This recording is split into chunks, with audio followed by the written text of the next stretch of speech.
Hello everyone and welcome back to my channel Kalpa Vriksha, आपके सपनों की ट्रेन का फर्स्ट प्लेटफॉर्म। किसी भी कॉम्पिटिटिव एग्जाम को क्रैक करने के लिए दो चीजें सबसे जरूरी होती है। पहला होता है डेडिकेशन और दूसरा होता है प्लानिंग। आज हम बात करने वाले हैं दूसरे टॉपिक के बारे में, दैट इज प्लानिंग। आप अपने डेज, अपने वीक्स और अपने मंथ को किस तरीके से बेस्ट प्लान कर सकते हैं, अपना टाइम टेबल एंड रूटीन किस तरीके से सेट कर सकते हैं जिससे आपको बेस्ट रिजल्ट मिलेंगे और आप अपनी कॉम्पिटिटिव एग्जाम को क्रैक कर पाएंगे।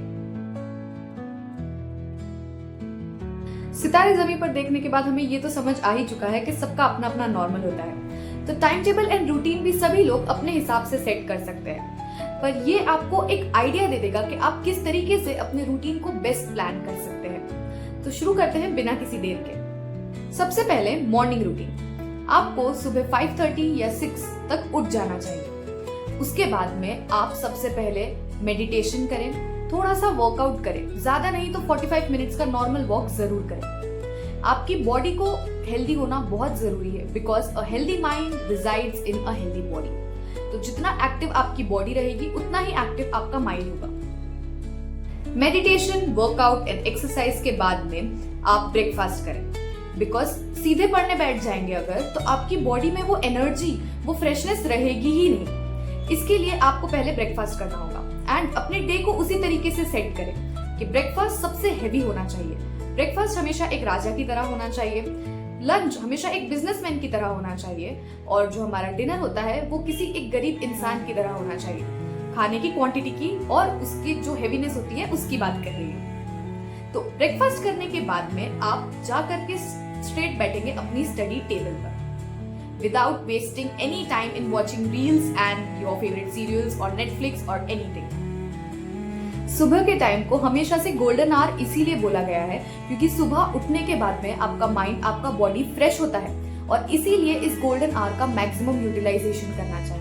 एंड जब आप पढ़ने बैठ रहे हैं तो सबसे जो इम्पोर्टेंट और सबसे टफ या डिफिकल्ट टॉपिक्स आपको लगते हैं वो आप स्टार्टिंग में सुबह ही पढ़ लें, क्योंकि सुबह के टाइम पे आप उन्हें इजीली पूरे टाइम तक रिटेन कर पाएंगे, और शाम को अगर आप उन्हीं टॉपिक्स का वापस से रिवीजन कर लेंगे तो वो आपके माइंड में एकदम फिट होकर बैठ जाएंगे।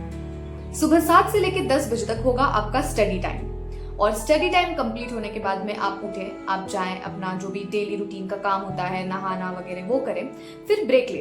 जब तक अपने आप को ब्रेक नहीं देंगे तब तक आप नेक्स्ट स्टडी सेशन के लिए खुद को मेंटली प्रिपेयर नहीं कर पाएंगे। आपके माइंड को प्रॉपर रेस्ट देना भी उतना ही जरूरी है जितना उसे चलाना। तो 12 से 1 बजे के बीच होगा आपका लंच टाइम, लेकिन लंच टाइम में एक चीज बिल्कुल ध्यान रखें, अवॉइड दी स्क्रीन। आप फोन या फिर टीवी या फिर लैपटॉप इन सबको देख करके खाना ना खाएं। अपनी फैमिली के साथ टाइम स्पेंड करके खाना खाएं, या फिर सिर्फ अपनी मील को एंजॉय करें, क्योंकि आप जितना फ्रेशली अपने मील को अपने अंदर जाने देंगे उतना एक्टिवली वो आपके माइंड एंड बॉडी को एक्टिवेट रखेगा। अब 1 बजे से लेकर 4:30 PM तक स्ट्रेट आप अपनी स्टडी टेबल से चिपके रहें, अपनी पढ़ाई को करें। उसके बाद में आपके जितने भी क्वेश्चन पेपर्स या फिर मॉक टेस्ट हैं वो ये टाइम पर आप सॉल्व करिए, तो वो आपको बेस्ट रिजल्ट्स दे सकते हैं। अब 4:30 से लेकर 5 PM तक आप एक ब्रेक लें, अपनी बॉडी को, अपने माइंड को रिलैक्स करें।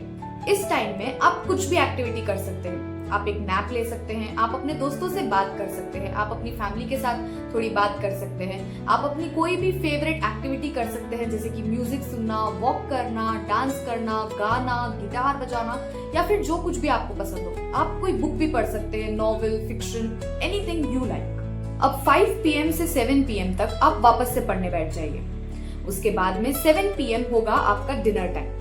7 to 8 PM के बीच में प्लीज डिनर कर ले, क्योंकि आपके डिनर और आपके स्लीप टाइम के बीच में ज्यादा नहीं तो 3 से 4 घंटे का गैप होना बहुत जरूरी है। और अगर आपको सुबह जल्दी उठना है 5:30, 6 AM तक, तो आपको जल्दी सोना भी होगा, और आप जल्दी तभी सो पाएंगे जब आपका डिनर टाइम से होगा, आपकी बॉडी को वो पचाने का टाइम मिल पाएगा। कोशिश जरूर करना कि आप डिनर के बाद में एक हाफ एन आवर का वॉक कर सको। उसके बाद में आपको करना है 1 आवर वापस से स्टडी, यानी कि 9 PM तक आप वापस से स्टडी करेंगे, 8 to 9 फिर उसके बाद में 9 से लेके 10 PM तक आपका 0 आवर। आप उसमें कुछ भी कर सकते हैं, आपकी इच्छा। आप फोन चला सकते हैं, या फिर आप अपनी फैमिली के साथ बैठ सकते हैं, दोस्तों के साथ घूमने जा सकते हैं, या फिर जो कुछ भी आपका मन करे, एकदम रिलैक्स हो जाना है। और फिर उसके बाद में आपको 10 बजे शार्प सो जाना चाहिए, ताकि आप अगले दिन के लिए अपनी माइंड एंड बॉडी को प्रॉपर रेस्ट देकर एंड रिलैक्स कर सकें, क्योंकि अगले दिन वापस वही जर्नी आपको फिर से शुरू करनी है।